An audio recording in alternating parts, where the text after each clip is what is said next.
حضور نبی رحمت صلی اللہ علیہ وآلہ وسلم نے ارشاد فرمایا، اے جوانوں کے گروہ، تم میں سے جو کوئی نکاح کرنے کی استطاعت رکھتا ہے وہ دیر نہ کرے، بہت جلد نکاح کر لے، یہ نظر کا اور پارسائی کا محافظ ہے۔ اور اگر تم میں سے کسی کو نکاح کرنے کی فی الحال توفیق نہیں ہے، اس کی استطاعت مالیہ میسر نہیں ہے، تو پھر وہ کثرت کے ساتھ روزے رکھے، کیونکہ روزے نفسانی خواہشات کو توڑتے ہیں، آرزوؤں کو ختم کرتے ہیں۔ تو بھوک جو ہے وہ خواہشات نفسانیہ کے ختم کرنے کا ایک مؤثر ذریعہ ہے۔ تو ہمیں صبح سے لے کر شام تک بھوک اور پیاس گوارا کروائی جاتی ہے، یہ مشق کروائی جاتی ہے تاکہ ہمارا نفس کمزور ہو۔ دوسری بات، نفس کی کمزوری کا سبب ہماری گفتگو کا کم ہونا ہے اور خاموشی ہے، چونکہ ہمارے جتنے بھی گناہ ہیں ان میں سب سے زیادہ گناہ ہماری زبان کرتی ہے۔ ہمارے پاؤں بھی گناہ کرتے ہیں، برائی کی جگہ پہ چل کے جاتے ہیں، ہمارے ہاتھ بھی گناہ کر لیتے ہیں، کسی پہ ظلم جبر کرتے ہیں، ہمارے کان بھی گناہ کرتے ہیں کہ نغمے اور گیت سن لیتے ہیں، ہماری آنکھیں بھی گناہ کرتی ہیں کہ غیر محرم کو شہوات سے دیکھ لیتی ہیں، ہمارا دماغ اور سوچیں بھی بدکاری کر لیتی ہیں، ہمارے خیال بھی ناپاکیزہ ہو جاتے ہیں۔ لیکن سب سے زیادہ گناہ ہمارے بدن میں ہمارے جسم کا جو حصہ کرتا ہے وہ ہماری زبان ہے۔ ہاتھوں کے گناہ بھی محدود ہیں، کانوں کے گناہ بھی محدود ہیں، اسی طرح آنکھوں کے گناہ بھی ایک قسم پر مشتمل ہیں، لیکن جو زبان کے گناہ ہیں یہ کئی اقسام پر مشتمل ہیں۔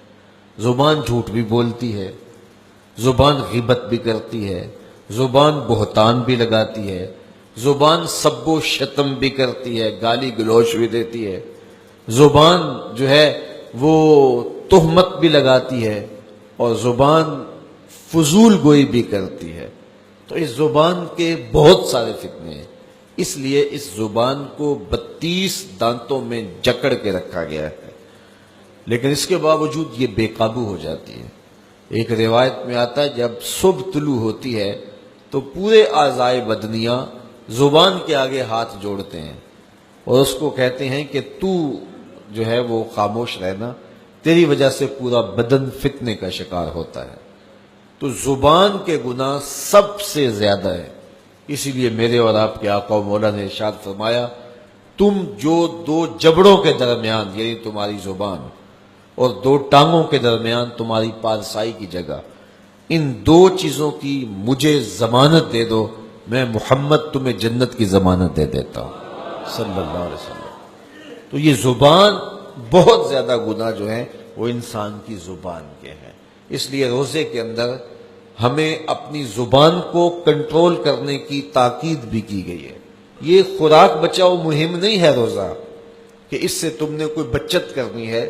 بلکہ اس سے بھی نفس کشی کے لیے ماحول پیدا کیا گیا ہے۔ تو اگر پیٹ نے روزہ رکھا ہے تو زبان رکھتی نہیں ہے، تو پھر صرف پیٹ کا روزہ ہوا اور زبان کا روزہ ہی نہ ہوا، اور زیادہ گناہ جو ہیں وہ پیٹ کے نہیں ہیں، زیادہ گناہ زبان کے ہیں۔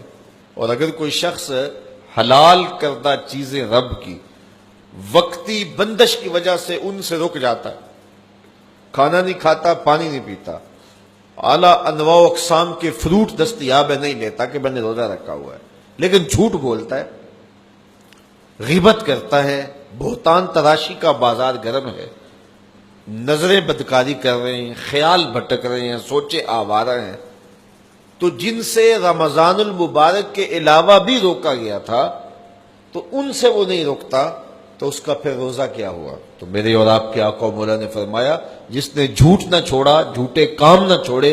اس کے بھوکا اور پیاسا رہنے کی اللہ کو کوئی ضرورت نہیں ہے۔